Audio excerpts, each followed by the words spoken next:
नमस्कार दोस्तों, मेरा नाम घनश्याम है और ये मेरा पहला मूवी रिव्यू है। और जिस फिल्म का रिव्यू मैं करने जा रहा हूँ उसका नाम है द लंच बॉक्स।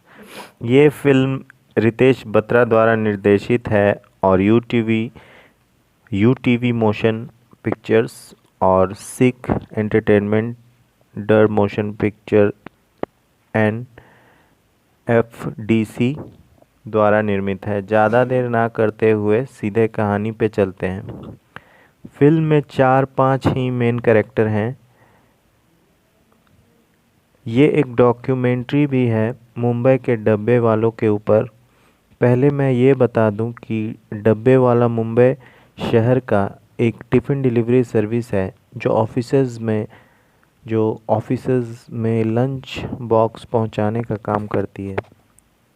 ऐसा ऐसे में ऐसे में ही एक डब्बे वाला एक टिफ़िन गलती से किसी और ऑफिस में डिलीवर कर देता है, जो साजन फर्नांडिस यानी इरफान खान का ऑफिस है, जहां वो एक अकाउंटेंट का जॉब करता है और रिटायरमेंट लेने वाले हैं। 35 साल की सर्विस देने के बाद वो रिटायर्ड होने वाले हैं। डब्बा जिसके घर से जाता है उसका नाम ईला है और ये किरदार निमृत कौर ने निभाया है, जो अपने हस्बैंड के लिए खाना डब्बे वाले के थ्रू भेजती है। ईला एक हाउसवाइफ है जो अपने पति और 5-6 साल की बेटी के साथ एक फ्लैट में रहती है। उसका पति ऑफिस और काम में ज़्यादा इन्वॉल्व रहता है और अपनी फैमिली के साथ बहुत कम टाइम स्पेंड करता है, जिसके वजह से ईला काफ़ी उदास और परेशान रहती है और अपने पति को इम्प्रेस और दोबारा उसके दिल में अपने प्रति प्यार जगाने के लिए कुछ न कुछ अच्छा खाना उसके लंच के लिए बनाती रहती है।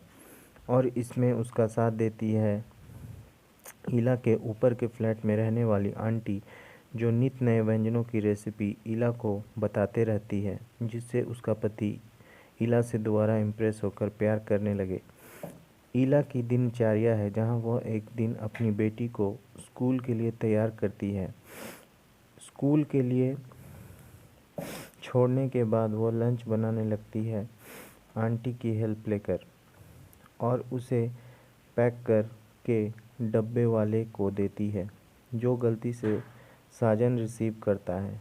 साजन यानी इरफान खान ऑफिस के सीन में बॉस शेख को साजन से इंट्रोड्यूस कराता है।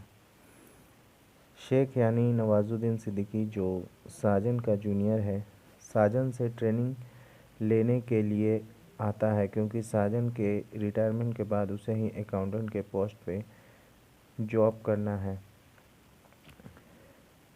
वो चाहता है कि साजन उसे कुछ टिप्स दे और उसके साथ प्रैक्टिस भी करते रहे, क्योंकि साजन एक्सपीरियंस्ड है।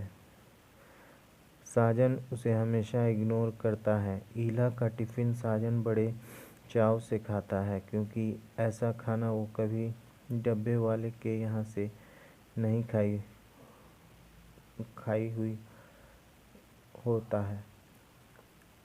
ईला का हस्बैंड जब वापस आता है तो उसे वो लंच के बारे में पूछती है कि खाना कैसा था, तो उसका हस्बैंड कहता है कि अच्छा था, लेकिन कोई और डिश के बारे में बताता है। ईला समझ जाती है कि खाना किसी दूसरे ने खाया है। दूसरी ओर साजन भी ऑफिस से घर लौटता है। उसकी वाइफ का स्वर्गवास हो चुका रहता है। वो अकेले ही रहता है और बाहर से खाना मंगा कर खाता है। उसका जीवन काफ़ी नीरस है। पहले दिन टिफ़िन बदलने के बाद ईला अगले दिन टिफ़िन में हाथ से लिखा लेटर रखती है। साजन उस पत्र का जवाब देता है और इस तरह दोनों के बीच बिना मिले बातचीत का सिलसिला शुरू हो जाता है। वो हर मसले पर बात करते हैं। ईला अपने पति के रिलेशन के बारे में बता देती है। एक दिन ईला साजन को लिख के भेजती है कि वो भूटान जाना चाहती है। साजन उसे लिख के भेजता है कि वो भी उसके साथ जाना चाहता है। वह जवाब देती है कि वह एक अजनबी के साथ कैसे जा सकती है। फिर एक दिन वो साजन से मिलने का फ़ैसला करती है। दोनों रेस्टोरेंट में आने को तैयार हो जाते हैं, लेकिन साजन वहाँ नहीं आता। ईला अगले दिन उसे खाली डब्बा भेजती है। साजन उसे लिख के भेजता है कि वो वहाँ आया था, लेकिन उसे मिला नहीं, क्योंकि वह ईला की तुलना में वृद्ध हो गया है। वह इस सब को छोड़कर आगे बढ़ने को कहता है। मतलब वो ईला को यह सब छोड़कर आगे बढ़ने को कहता है। वहीं दूसरी तरफ शेख अपनी शादी में साजन को बुलाता है। शेख अनाथ होता है। 2-3 सीन और भी हैं जो फिल्म में इस फिल्म को और भी दिलचस्प बनाते हैं, जिसमें ईला का अपना पति के कपड़ों को सूंघना उसे धोने वक्त, और वो इसलिए सूंघती है कि उसमें से लेडीज परफ्यूम की सुगंध तो नहीं आ रही, क्योंकि उसका पति का किसी दूसरी औरत के साथ अफेयर रहता है। ईला की माँ से मिलने का सीन या उसके पिता का देहांत का सीन, जिसमें उसकी माँ के रिएक्शन देखने लायक है। एक दिन ईला साजन के काम करने की जगह का पता लगाती है उससे मिलने के लिए। वहाँ पहुँचने पर उसे साजन के जगह पे शेख मिलता है और वह उसे बताता है कि वो उस नौकरी को छोड़कर नासिक चले गए हैं। फिल्म के अंत में साजन नासिक से जल्द ही वापस चला आता है, क्योंकि उसे एहसास होता है कि उसे ईला से मिलना चाहिए, और वह ईला की खोज में लग जाता है। बैकग्राउंड में डब्बे वालों का गाना बज रहा होता है। फिल्म समाप्त होती है।